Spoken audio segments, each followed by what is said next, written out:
spiritual food for thought.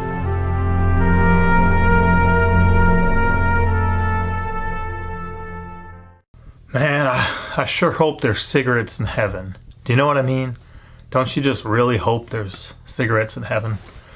Now, obviously, that's not something I personally say. Honestly, I'm just using that as an example. But I've heard people say that. Like, wow, I really hope there's cigarettes in heaven. And the problem is, and I don't care really what it is, there's a lot of things that this world has to offer us.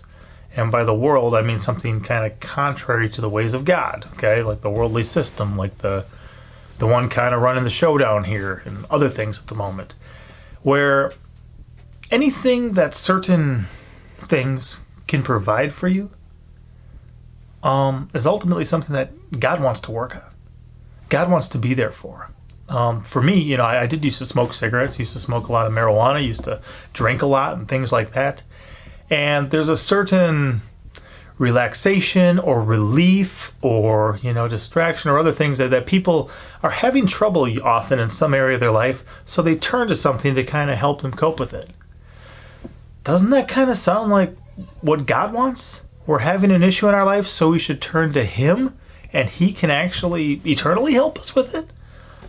So what I realized is that there's a lot of kind of bait, a lot of enticements of things that are offered up in our life that are just simply not God, but are things that God could take care of, okay? And I'm not talking about, just like food or something, because God can miraculously feed us. Yes, I understand that. But I'm saying that there's certain times where we could be turning to Him, that we get some bait to turn to something else, and then it kind of does hinder us from building a deeper relationship with the Lord. And that's one reason why I'm also going to talk about the blessing of temptations.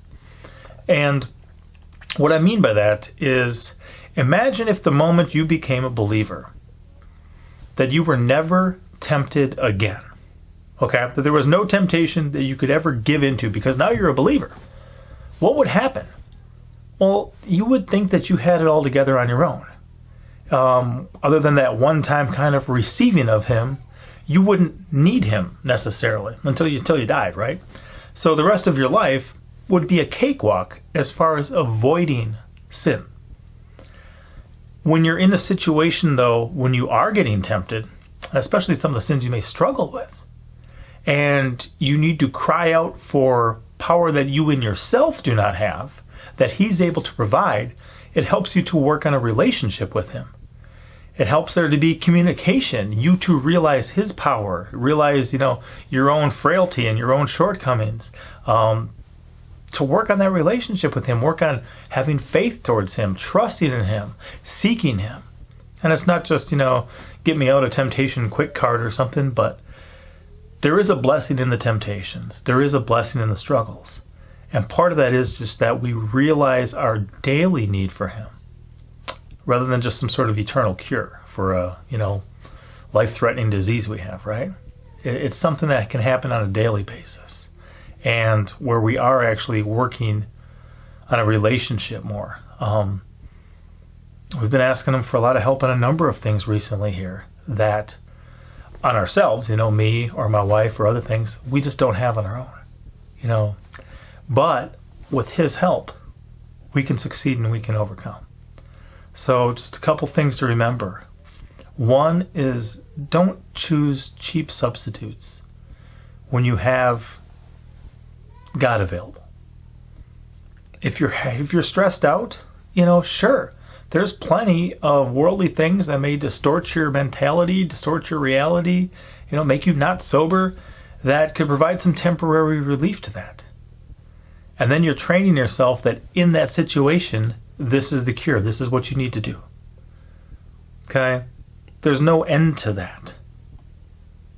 But as you turn to Him, and as you make a habit of that, He can continually empower you so that maybe with that specific one, you don't need to turn to Him as often because you've gained resistance to it. You know what I mean? Like, I used to get stressed a lot about these things, but now that's kind of faded away. Now, again, I'm not talking about getting to the point where you don't need Him or you don't have reasons to cry out to Him or you don't seek His help and assistance in the things of life. but to realize in the midst of our shortcomings, his availability, and then also kind of the blessing of the struggle. We don't often look at it that way. We don't often think about how great it is that we are tempted, how great it is that we do struggle, but it does help us work on our relationship with him more on a more regular basis. So hopefully that's some good food for thought. Thank you guys for tuning in, and we'll see you next time. Be blessed. Thank you for watching. Don't forget to like, comment, and subscribe.